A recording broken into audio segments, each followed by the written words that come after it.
যোৰহাটত মুখ্যমন্ত্ৰী ডক্টৰ হিমন্ত বিশ্ব শৰ্মাৰ প্ৰতিকৃতি দাহ।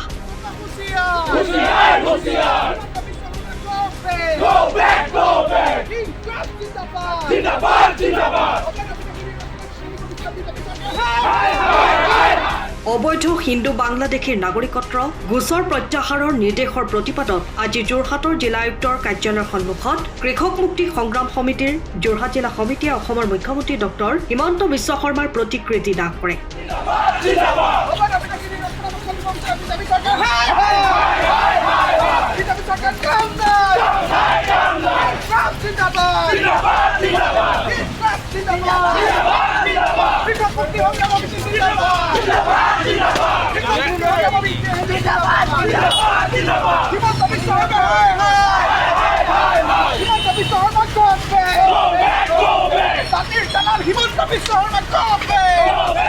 অন্যহাতে কৃষক মুক্তি সংগ্ৰাম সমিতিয়ে এই নিৰ্দেশ বাতিল কৰিবলৈ দাবী জনায়।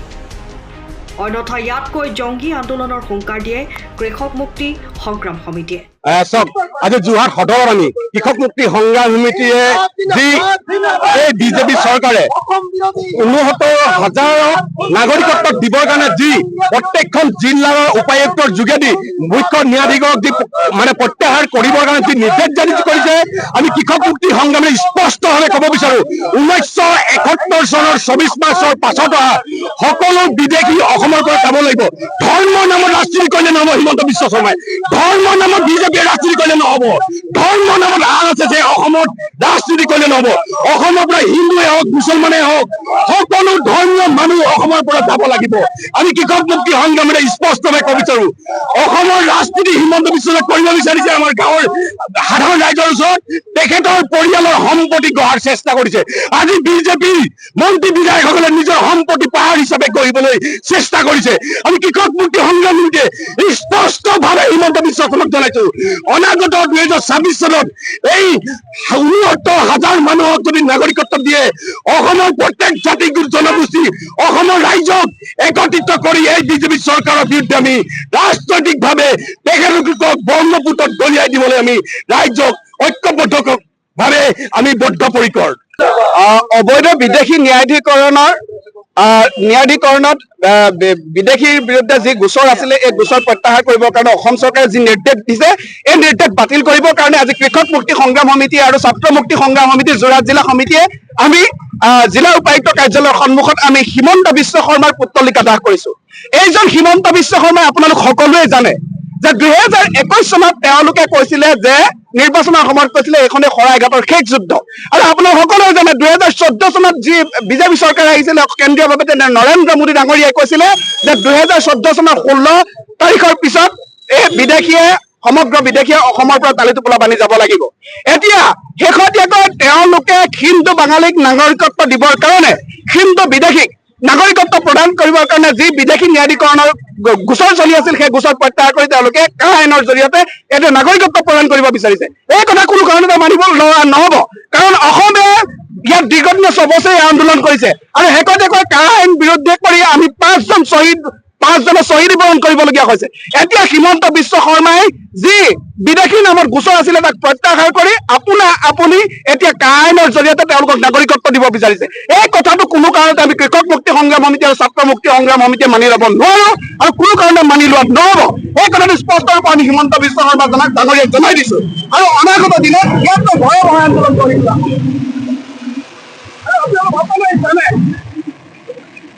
হিমন্ত বিশ্ব শৰ্মাই নিজে কৈছে যে তেওঁৰ পৃষ্ঠপোষকতাত এতিয়া হিন্দু আৰু মুছলমানৰ লগত এতিয়া সাম্প্ৰদায়িক সংঘৰ্ষ লগাব বিচৰা হৈছে। কিছুমান অকালপক্ষ কিছুমান নেতাক জাতীয় জনগোষ্ঠীয় কিছুমান অকালপক্ষ নেতাক তেওঁলোকে প্ৰত্যক্ষ পৃষ্ঠপোষক কৰি এতিয়া হিন্দু আৰু মুছলমানৰ নামত যুদ্ধ লগাব বিচাৰিছে। আনফালে এই বিদেশী ন্যায়াধীকৰণৰ যি গোচৰ চলি আছিলে গোচৰ প্ৰত্যাহাৰ কৰি হিন্দুসকলক তেওঁ নাগৰিকত্ব দিব বিচাৰিছে। এতিয়া এই কথাবিলাক বুজি নাপায় তেওঁলোকে এতিয়া যি ৰাজনীতি কৰিব বিচাৰিছে অসমৰ সাম্প্ৰদায়িক পৰিৱেশ যি সৃষ্টি কৰিব বিচাৰিছে ইয়াৰ বিৰুদ্ধে বিৰত হওক আৰু এই যি আইন বিদেশী ন্যায়াধীকৰণৰ যি গোচৰ আছিলে সেই প্ৰত্যাহাৰ বাতিল কৰিব লাগিব, প্ৰত্যাহাৰ কৰিব লাগিব।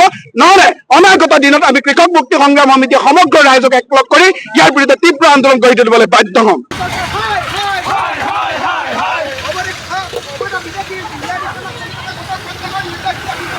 Hi!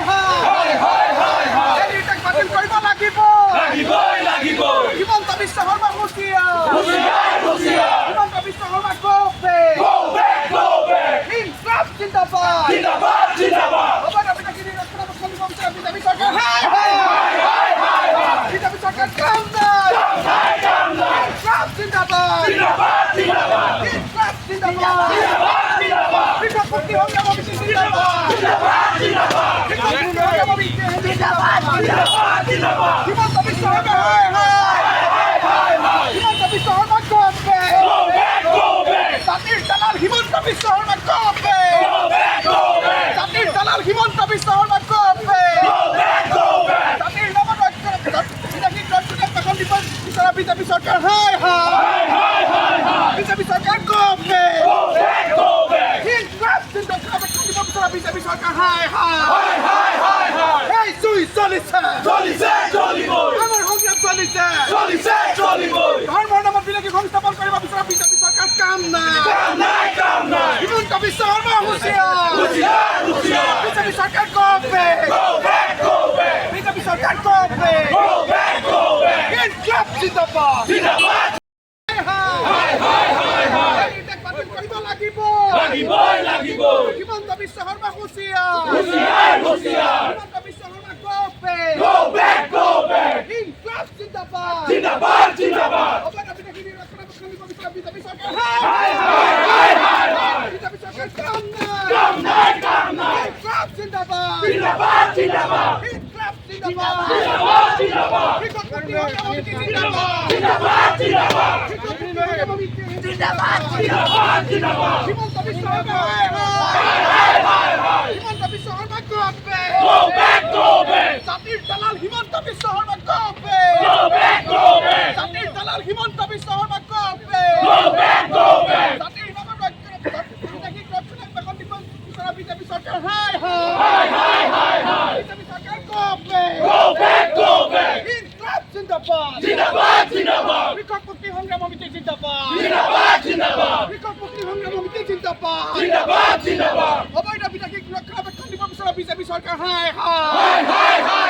এই চলিছে আমাৰ সংগ্ৰাম চলিছে ধৰ্মৰ নামত বিদেশী সংস্থাপন কৰিব বিচৰা বিজেপি চৰকাৰ কাম নাই হিমন্ত বিশ্ব শৰ্মা হুঁচিয়াৰ বিজেপি চৰকাৰ কবে বিজেপি চৰকাৰ কবে ইনকলাব জিন্দাবাদ কৃষক মুক্তি সংগ্ৰাম সমিতি জিন্দাবাদ কৃষক মুক্তি সংগ্ৰাম সমিতি জিন্দাবাদ ৰাইজৰ ঐক্যবদ্ধ সংগ্ৰাম জিন্দাবাদ ইনকলাব জিন্দাবাদ BJP go back BJP go back Himanta Biswa Sarma কাম নাই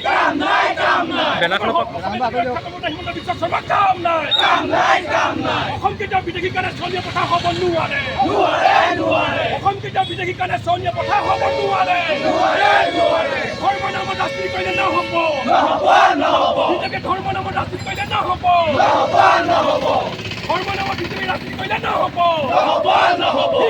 জিন্দাবাদ আপুনি ঘৰখনত জাপানী চৌকাত দৰ্জা খিৰিকী গ্ৰিল গেট আদি লগাব বিচাৰে নেকি যিবোৰ দীৰ্ঘদিন অটুট থাকিব তেন্তে পলম নকৰিব আমাৰ বিপণীলৈ আহক যোৰহাটৰ একমাত্ৰ আমাৰ বিপণীত এনে উন্নত সামগ্ৰী উপলব্ধ এই মেচিনটোৱে বেণ্ড কৰা হয় দৰ্জা চৌকাত আৰু উইণ্ডো বনোৱা হয় বাকি আমাৰ গেনব্লাইজৰ হয় এইবিলাক আমাৰ ঠিকনা শ্ৰীৰাম এলুমিনিয়াম চেণ্টাৰ ডিচিবি তিনিআলি তৰাজান যোৰহাট 785006 যোগাযোগৰ নম্বৰ 8638967754 অথবা 9401552548 পাল্লা বনোৱা আছে তো গেলভেনাইজৰ হয় এইটো প্ৰেছ ষ্টীল বুলি কয় তো গেলভেনাইজৰ উইণ্ডো হয় ইয়াত ষ্টীলৰ এইবিলাক গ্ৰিল দিয়া আছে এক্সট্ৰাকে গ্ৰিল প্ৰয়োজন নাই গ্ৰিল সব লাগি গৈছে আৰু ইফালে মস্কিটো নেটো দিব পাৰে এইটো মস্কিটো নেট এফালে বেক সাইডে মস্কিটো নেটৰ পাল্লা আছে পকাত নি পিনে ঘৰটো আৰম্ভ কৰোঁতে লৈ যাবলগীয়া হয় তেতিয়া পকাত দি দিলে মানে ইয়াত ঢেলাই সোমাই যাব মছলা সোমাই যাব বালি মছলাটো ভৰাই দিলে মানে মজবুত হৈ যাব ইয়াৰ সময়ৰ খবৰ সময়ত পাবলৈ ফলো কৰক টাইম অফ